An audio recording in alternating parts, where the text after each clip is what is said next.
चिंगारी से आग लग जाती है।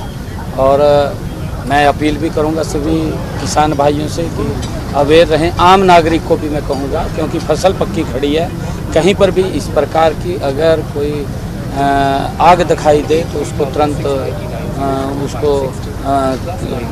उसको बुझाने का काम करें। मंडी के अंदर धान को और इस गेहूं की फसल को ढकने के लिए कुछ पल्ली वगैरह का इंतजाम करें हुआ है।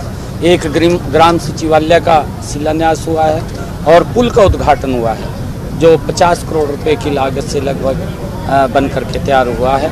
और मुझे खुशी है कि पंचकुला विकास की गति के अंदर तेज गति से आगे बढ़ रहा है और ये डबल इंजन की सरकार जो अभी ट्रिपल इंजन में परिवर्तित हुई है, 3 गुना गति से हरियाणा प्रदेश का विकास करने में लगी हुई है आदरणीय मोदी जी के नेतृत्व में। साहब, एक बरसात जो काफ़ी हुई है अभी और तूफान आया, उसके कारण से जो फसल मंडियों के अंदर आई हुई थी वो भीग गई है, तो उसको लेकर के कोई आदेश दिए गए हैं, कोई डिप्टी कमिश्नर्स को कोई गेहूं की फसल भी तबाह हुई है सर? हाँ, वो सूचनाएं मेरे को मिली हैं और क्योंकि कोई चिंगारी से आग लग जाती है। और मैं अपील भी करूंगा सभी किसान भाइयों से कि अवेयर रहें। आम नागरिक को भी मैं कहूँगा, क्योंकि फसल पक्की खड़ी है, कहीं पर भी इस प्रकार की अगर कोई आग दिखाई दे तो उसको तुरंत उसको बुझाने का काम करें और इससे सचेत रहें। मैं ये आग्रह करूंगा, क्योंकि प्राकृतिक आपदा भी कई बार जैसे मौसम करवट ले लेता है, मौसम खराब हो जाता है, तूफान आंधी आ जाती है और उसके साथ साथ बारिश भी आ जाती है। हमने अधिकारियों को पिछले दिनों ये कहा था कि जो हमारे आड़ती और हम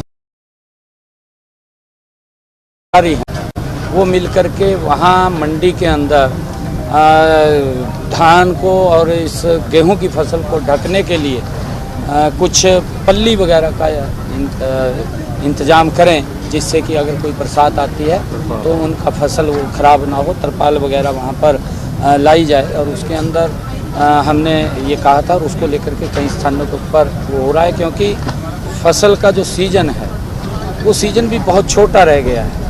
क्योंकि पहले तो हम जब देखते थे कि फसल लगभग 1 महीना, 1.5 महीना, 2 महीने तक चलती थी, परंतु अब 10 दिन, 15 दिन का वो सीजन रह गया है, क्योंकि मशीनी युग है और मशीनी युग से जल्दी गेहूं को काट करके मंडी के अंदर पहुंचा दिया जाता है।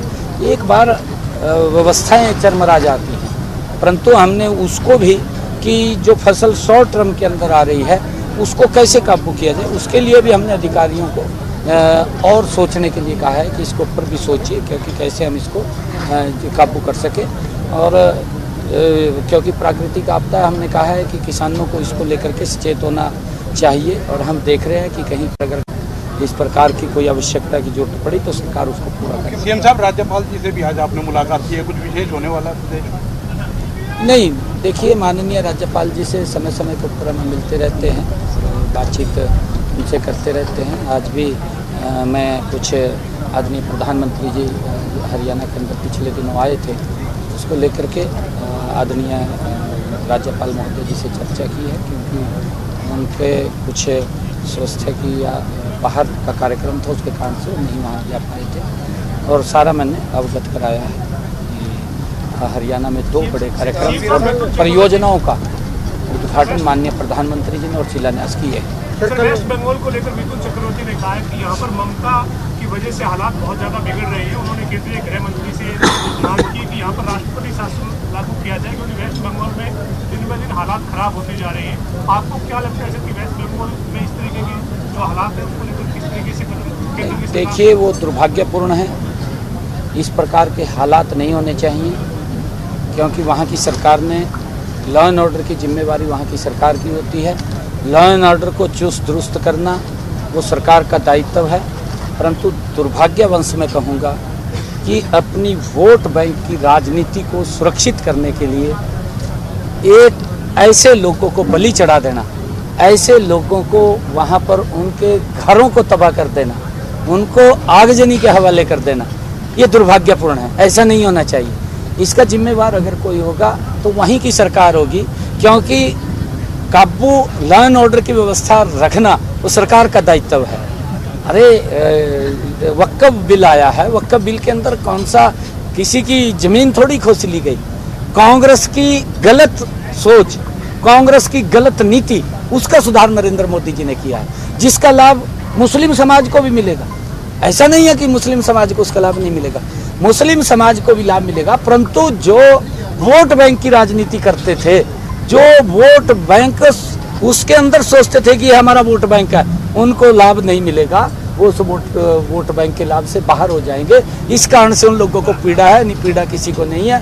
ये मुस्लिम समाज के हक में भी है, देश के हक में भी है। सीएम साहब, एजीएल और नेशनल हेराल्ड में जो सम्मन हुए कांग्रेस नेताओं को, उसको लेकर के कांग्रेस पार्टी लगातार विरोध प्रदर्शन कर रही है। हरियाणा में भी किया और पूरे देश भर में प्रदर्शन कर रही है। आप कैसे देखते हैं कि जो सोनिया गांधी, राहुल गांधी, रॉबर्ट वाड्रा, उनको जब बुलाया जा रहा है? देखिए, कांग्रेस लगातार कंटिन्यूटी में तीसरे टर्म से बाहर है। आप देख रहे हैं देश के लोगों ने, क्योंकि कांग्रेस की जो भ्रष्टाचारी नीतियाँ थी, कांग्रेस की जो गरीब व्यक्ति को गरीब करने वाली नीति थी, कांग्रेस की जो लोगों के ऊपर देश के महंगाई थोपने वाली नीति थी, ये कांग्रेस की गलत नीतियों के कारण, और उन्होंने जो भ्रष्टाचार किए हैं, नेशनल हेराल्ड के अंदर जो भ्रष्टाचार हुआ है उसकी लंबे समय से जांच चल रही है। और समय समय के ऊपर जब भी वो कुछ उनको जानकारियां लेनी होती है, उनको बुला करके वो पूछते हैं, क्योंकि वो उसके अंदर बड़ा भ्रष्टाचार हुआ है और पीढ़ियों का भ्रष्टाचार है कांग्रेस की। कांग्रेस के लोग उसको दबाना चाहते हैं। वो तो आज भी ये सोचते हैं कांग्रेस के लोग कि हमारी सरकार है। भाई हम 3 प्लान से बाहर हैं, अब 3 सरकार कहाँ है? आपने जो भ्रष्टाचार किए हैं, लोगों के ऊपर जो अत्याचार किए हैं, अब कोई ना कोई तो पूछेगा। इब केजरीवाल भी ये बात बोलता था, कहा जी राजनीतिक द्वेष से मेरे ऊपर कार्रवाई हो रही है। इब कांग्रेस भी यही बात कह रही है।